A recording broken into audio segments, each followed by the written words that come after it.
Bonjour et bienvenue dans le flash d'information. Le vice-président de la République est arrivé hier à Addis Abeba en Éthiopie où il représentera le chef de l'État à la 37e session ordinaire de la conférence des chefs d'État et de gouvernement de l'Union africaine les 17 et 18 février. Tiamoko Meliakone a été accueilli à son arrivée à l'aéroport international Bole d'Addis Abeba de façon particulière par les hautes autorités éthiopiennes en raison de la victoire des éléphants à l'issue de la Coupe d'Afrique des Nations de football 2023.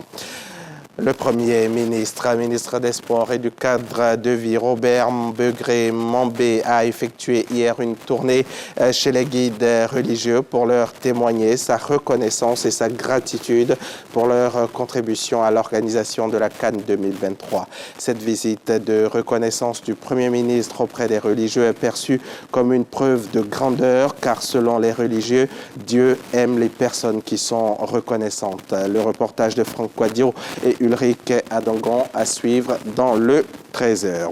La présidente du Sénat est quant à elle à Rabat au Maroc pour prendre part à la conférence parlementaire sur la coopération Sud-Sud, conférence initiée par l'association des Sénats, Choura et Conseil équivalent d'Afrique et du monde arabe pour se pencher sur le rôle des parlements nationaux et des unions parlementaires régionales et continentales en Afrique, dans le monde arabe et en Amérique latine, dans la réalisation de l'intégration et du développement commun. Reportage sur place avec Herman Guivet.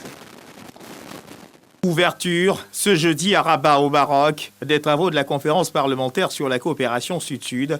Kandia Camara, la présidente du Sénat de Côte d'Ivoire, conduit à cette importante rencontre une délégation du Sénat. Il s'agit pour les pays du Sud, de l'Afrique, du monde arabe, de l'Amérique latine, de se rencontrer afin d'échanger sur les problématiques de l'heure. C'est l'occasion pour ces pays-là de mutualiser les efforts, les connaissances, afin d'adresser efficacement ces questions. Organisée à l'initiative de la Chambre des conseillers en collaboration avec l'Association des Sénats, Choura et Conseil équivalent d'Afrique et du monde arabe, cette conférence se donne pour objectif de réfléchir sur le rôle des parlements nationaux et des unions parlementaires régionales et continentales en Afrique, dans le monde arabe et en Amérique latine, dans la promotion des partenariats stratégiques et la réalisation de l'intégration et du développement commun.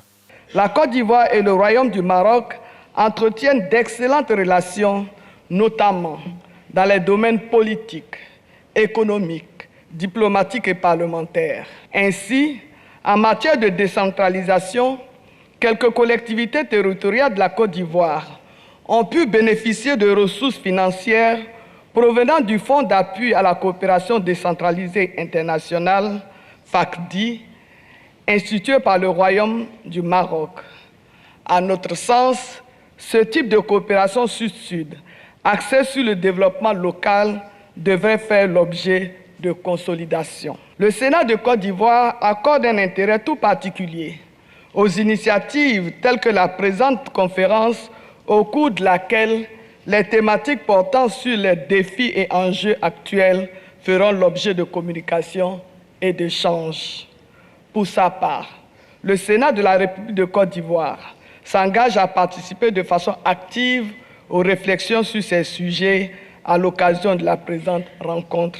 Au cours de cette conférence, placée sous le haut patronage de Sa Majesté le Roi Mohamed VI, les échanges porteront autour de deux autres thématiques, la réalisation de la transformation économique, l'intégration régionale et le développement commun. La présidente du Sénat de Côte d'Ivoire a été également reçue en audience par Enam Mayara, président de la Chambre des conseillers du Maroc, par ailleurs président de l'Association des Sénats, Choura, et Conseil équivalent d'Afrique et du monde arabe.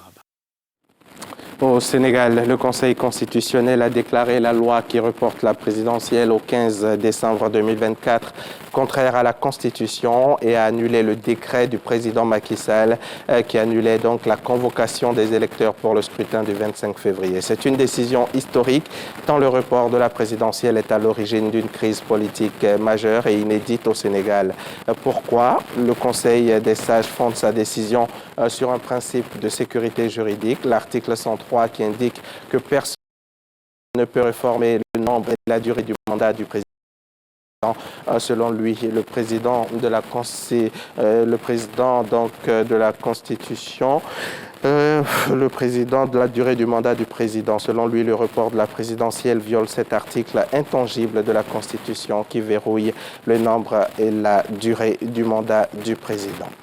Le président ukrainien en recherche de soutien militaire et financier sera reçu vendredi matin à Berlin par le chancelier allemand Olaf Scholz en vue de signer un accord de partenariat. Dans l'après-midi, Volodymyr Zelensky rejoindra le président français Emmanuel Macron à Paris où un partenariat similaire sera signé. Ces accords font suite aux engagements qui avaient été pris en format G7 en marge du sommet de l'OTAN à Vilnius en juillet 2023. Les dirigeants de l'Alliance Atlantique n'avait alors pas fixé de calendrier pour une adhésion de l'Ukraine aux grandes dames de cette dernière, mais les pays du G7 s'étaient engagés à lui apporter un soutien militaire sur le long terme afin de l'aider à faire face à l'actuelle offensive russe. Fin de ce flash. Merci de l'avoir suivi. À 13h, retrouvez Abdoulaye Koné pour le bulletin d'information.